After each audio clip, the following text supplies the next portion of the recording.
یا یہ کافی نہیں ہے کہ یہ امت اس پر جمع ہو جائیں؟ اس کے علاوہ صرف انانیت پنپ رہی ہے. آج حضرت حسین کو ہر کوئی مانتا ہے لیکن حضرت حسین کی نہیں مانتا. اہل بیت کو ہر کوئی مانتا ہے, اہل بیت کی نہیں مانتا. آج دین کو سارے مانتے ہیں, دین کی نہیں مانتے.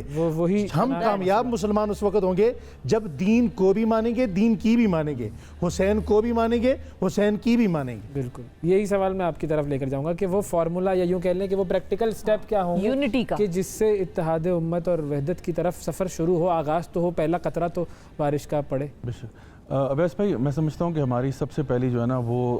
جو فوکس ہونا چاہیے وہ ہماری نوجوان نسل ہے اور ہمارے بچے ہیں, ہماری جو ابھی اگلی جنریشن آ رہی ہے اس پہ ہمارا فوکس ہونا چاہیے. جو ہمارے بڑے بزرگوں سے ہو گیا, جو کچھ بھی ان سے اچھا ہوا, کہیں ان کی کمی کوتاہی رہ گئی, وہ اپنی جگہ پہ وہ اب ایک تاریخ کا حصہ ہے. اب ہم نے دیکھنا ہے کہ اب ہم نے آگے چلتے ہوئے کیا کرنا ہے. اگر کوئی, جیسا کہ مفتی صاحب نے ارشاد فرمایا کہ دیواریں کھڑی ہو گئی ہیں, اب ہم نے کیا کرنا ہے, تو میں سمجھتا ہوں اس مقام پر سب سے پہلے ہم نے اپنے بچوں کی اچھی تربیت کرنی ہے. وہ تربیت کیسے ہوگی؟ ان کو دنیاوی علوم جہاں پہ ہم پڑھا رہے ہیں, سیکولر ایجوکیشن دے رہے ہیں, سائنسز پڑھا رہے ہیں, ضرور پڑھائیں, اس میں کوئی یعنی مذاہقہ نہیں ہے, لیکن میں سمجھتا ہوں کہ جو ساتھ چیز کرنے والی ہے وہ اصل میں دین اسلام ہے. ان کو یہ بتانا کہ یعنی ہمارے بچے نہ تاریخ سے واقف ہیں نہ اسلام سے واقف ہیں, تو جب وہ چیزیں معلوم ہی نہیں ہیں تو پھر وہ کیسے اس کو فالو کیسے کریں گے؟ دیکھیں, میں فالو تو ابھی آج کا اگر نوجوان اٹھا کے دیکھیں, وہ کس کو فالو کر رہا ہے؟ وہ کرسٹیانو رونالڈو کو فالو کر رہا ہے, وہ میسی کو فالو کر رہا ہے, وہ مائیکل جیکسن کو فالو کر رہا ہے, وہ XYZ براد پٹ, ٹام کروز کو فالو کر رہا ہے, کیونکہ یہ وہ لوگ ہیں جو اس کو نظر آتے ہیں, ان کی پوری زندگی سے وہ واقف ہے.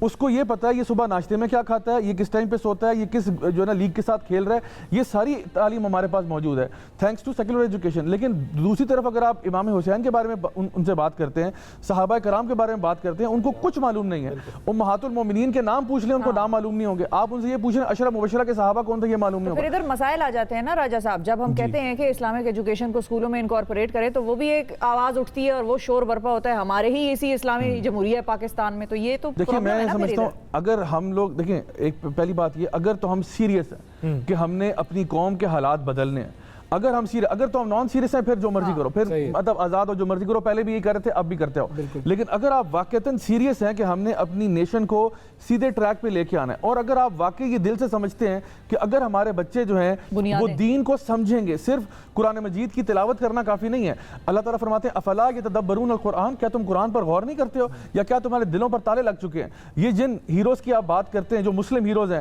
ان کی لائفز کس چیز پر مبنی تھی, وہ کس چیز پر جیتے اور مرتے تھے, یہ دیکھا کریں. جب تک یہ ہمارے بچوں کے اندر بات نہیں آئے گی تب تک بھول جائیں کہ ہمیں کوئی کامیابی مل سکتی ہے. پھر ایسے ہی واقعات ہوں گے جیسے یہ آپ کے سامنے ابھی جو نا نور مقدم کا واقعہ ہوا, پڑھے لکھے لوگ واقعات کر رہے ہیں. مطلب آپ سمجھتے ہیں کہ یہ جو مرڈرز ہو رہے ہیں, اللہ معاف کرے, F11 میں ایک واقعہ ہوا, F8 میں ہوا, ہم تو دیکھتے ہیں کہ کون سے واقعات چل رہے ہیں. کوئی بیچاری لڑکی جو ہے اس کے جسم کو کاٹ کے تھیلیوں میں پھینکا جا رہا ہے, ڈسٹ بن میں پھینکا جا رہا ہے, کسی کی لاش کہاں مل رہی ہے, بچوں کے ساتھ زیادتی ہو رہی ہے, عورتوں کے ساتھ ہو رہی ہیں. یہ پورا کا پورا معاشرہ, ڈسپائٹ دا فیکٹ کہ آج ہم یہ بوسٹ کر سکتے ہیں ہمارا لٹریسی ریٹ جی اتنا بڑھ گیا, اتنے فیصد, کیا یہ لٹریسی ہے یا ان لٹریسی ہے کہ آپ کے ریپ کے تعداد بڑھ چکی ہے, بچوں سے زیادتی کے معاملات بڑھ چکے ہیں, قتل و غارت کے جو ہے نا واقعات, اس کے علاوہ فرقہ واریت. تو یہ ساری چیزیں, اصل مسئلہ یہ ہے کہ ہم لوگ جو دین کی بنیادی تعلیمات ہیں ان سے میلوں میل دور ہیں. جب تک ہم اپنے بچوں کو صحیح طریقے سے قرآن کا پیغام نہیں بتائیں گے, نبی کریم صلی اللہ علیہ وسلم کی سیرت سے ان کو آشنا نہیں کریں گے, واقف نہیں کریں گے,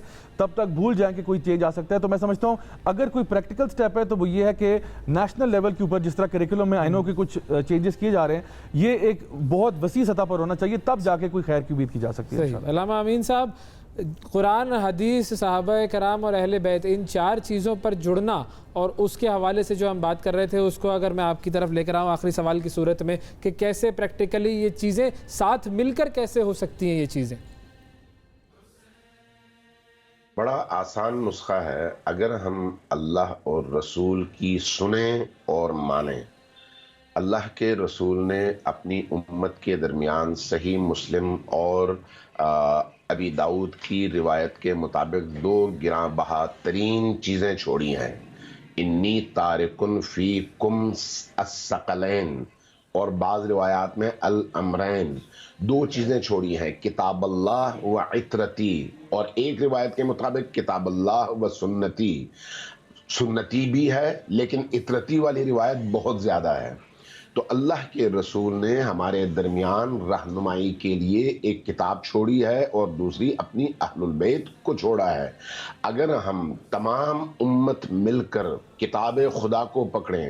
اہل البیت عصمت و طہارت کو پکڑیں، رسول اللہ کے جلیل القدر اور پاکیزہ اصحاب کی پاکیزہ سیرت کو پکڑیں، تو کیسے ہو سکتا ہے کہ ہم گمراہ ہوں؟ جو گمراہ ہوا وہ وہی ہے جس نے اس پاکیزہ سیرت کو چھوڑا، چاہے وہ اس زمانے میں چھوڑا چاہے وہ آج چھوڑا۔ جب آپ سیرت رسول کو چھوڑیں گے، سنت نبوی کو چھوڑیں گے، رسول کی دی ہوئی امانتوں کو چھوڑ دیں گے، تو خود بخود انحراف کا شکار ہوں گے۔ ابھی بعض ہمارے دوستوں نے یہ کہا نا کہ رول ماڈلز کو ترک کر دینے کے نتیجے میں معاشرے کے اندر یہ فساد پیدا ہوا۔ تو جن کو رسول اللہ نے رول ماڈل بنا کر پیش کیا ان کو ہم نے کتنا پہچانا۔ آج ہم اپنا دین کس حد تک ان رول ماڈل سے لیتے ہیں۔ آج ہم محرم کی وجہ سے امام حسین کو جانتے ہیں، لیکن آیا محرم سے ہٹ کر کیا ہم ان جلیل القدر ترین اہل البیت کے افراد کو، شخصیات کو اور جلیل القدر ترین پاکیزہ ترین صحابہ کرام کو ہم پہچانتے ہیں؟ ان کی سیرت کے گوشوں کا ہم نے مطالعہ کیا ہے۔ میں اس لیے آپ کے تمام ناظرین سے ایک ریکویسٹ کرنا چاہوں گا، قرآن پڑھیے، مولوی کی نہ سنیے، قرآن پڑھیے۔ سب سے پہلے قرآن ہے، قرآن کو ترجمے کے ساتھ پڑھیے، صرف عبارت نہ پڑھیے۔ ترجمے کے ساتھ پڑھنے کے بعد آپ رسول کی احادیث کو پڑھیے، چاہے وہ احادیث اہل تشیع نے نقل کی ہوں یا اہل سنت نے نقل کی ہوں، اور اس کے بعد اپنی عقل کو استعمال کیجئے۔ اگر آپ نے قرآن اور سنت نبی کو اپنی عقل کے ساتھ پڑھا اور اس پر سوچنا شروع کر دیا تو خود بخود رستہ آپ کے سامنے کھل کر آئے گا اور گمراہی سے ہم سب نکل آئیں گے انشاءاللہ۔ انشاءاللہ۔ اور اس میں پھر ظاہر ہے دعا ضروری ہے کہ اللہ تعالیٰ سے ہم یہ دعا کرتے رہیں کہ وہ ہمیں سیدھے راستے پر رکھے اور حق کی تلاش میں ہماری مدد فرمائے۔ ہمارا جو رول ماڈل ہے اس کے حوالے سے جو سب سے اہم بات آئی وہ یہی کہ رول ماڈل حضور اکرم صلی اللہ علیہ وآلہ وسلم کی ذات، اہل بیت کی ذاتیں اور جو صحابہ کرام کی ذاتیں ہیں وہ، اور پھر قرآن اور حدیث کا جو علم ہے، ان تمام چیزوں کو ہم اپنے ساتھ لے کر چلیں تو ہی کامیابی اور فلاح پا سکیں گے۔ بہت شکریہ ادا کروں گا علامہ صاحب آپ کا بھی، آپ دونوں حضرات کا بھی بہت شکریہ کہ وقت دیا آپ لوگوں نے۔